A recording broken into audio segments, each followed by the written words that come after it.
సంవత్సరాల తరబడి ఎన్ని మందులు వాడినా మీ మోకాల నొప్పులు తగ్గట్లేదా? ప్రాణ పెయిన్ క్లినిక్ లో అత్యాధునిక చికిత్స. అభిమానించే హీరో కొత్తవాడయ్యుండాలి, వైద్యం చేసే డాక్టర్ పాతవాడయ్యుండాలని పెద్దలు అంటూ ఉంటారు.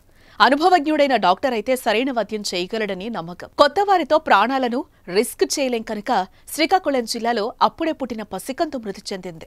వివరాల్లోకి వెళితే ఇచ్చాపురం కృష్ణానగర్కు చెందిన త్రివేణి మహంతి 7 నెలల క్రితం ప్రసవం కోసం ఇచ్చాపురం వాళ్ళ అమ్మగారింటికి వెళ్లింది.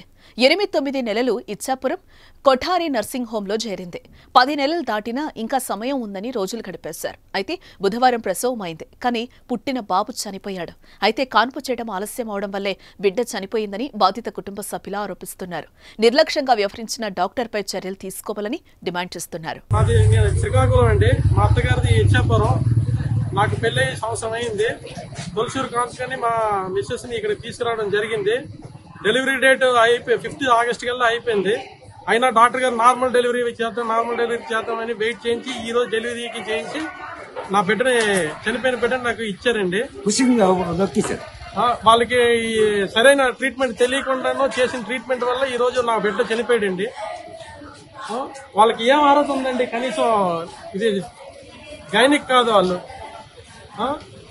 సిజేరియన్ కైనా నాకు సజెస్ట్ చేయాలండి. నాకు సజెస్ట్ చేయకపోతే మా అత్తమ్మ వాళ్ళకైనా సజెస్ట్ చేయాలి. ఇది ఇక్కడ అవ్వని కేసు, పలానా డాక్టర్ దగ్గరికి వెళ్ళిపోండి, పలానా దగ్గరికి వెళ్ళిపోండి అని వాళ్ళు చెప్పాలి. వాళ్ళు చెప్పకుండాను ఈ రోజు ఒక బిడ్డను చంపేసి నాకేం సంబంధం లేదు, మీరు వెళ్ళిపోండి, మీరు డాక్టర్ అని అంటున్నాడు.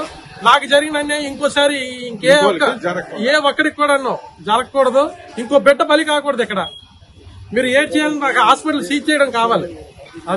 అది జరిగితేనే ఇక్కడ పేషెంట్లు రావడం మాట్లాడతారు. ఇంకొక ప్రాణి పోకుండా ఉంటది. ఇక్కడ తెలిసి తెలియని వైద్యం చేసి పెట్టిన ప్రాణాలు తీయడం కన్నా ఇటువంటి హాస్పిటల్ ఉండడానికి అర్హత లేదు దీనికి. అసలు ఎప్పుడు జాయిన్ చేశారు ఇక్కడ? నిన్న జాయిన్ చేశారు. జరిగిన తప్పేదో జరిగిపోయింది, నా వల్ల తప్పు జరిగిపోయింది, వాళ్ళు అయిపోయింది, ఇక్కడ వదిలేయండి, మీకేం కావాలో అని నాకు అడుగుతున్నారు. నేను డబ్బు కోసం నేను రాలేదు. నాకు జరిగిన రేపు పొద్దున్న ఇంకో బిడ్డ ఈ పరిస్థితి రాకూడదు. ఇంకో బిడ్డ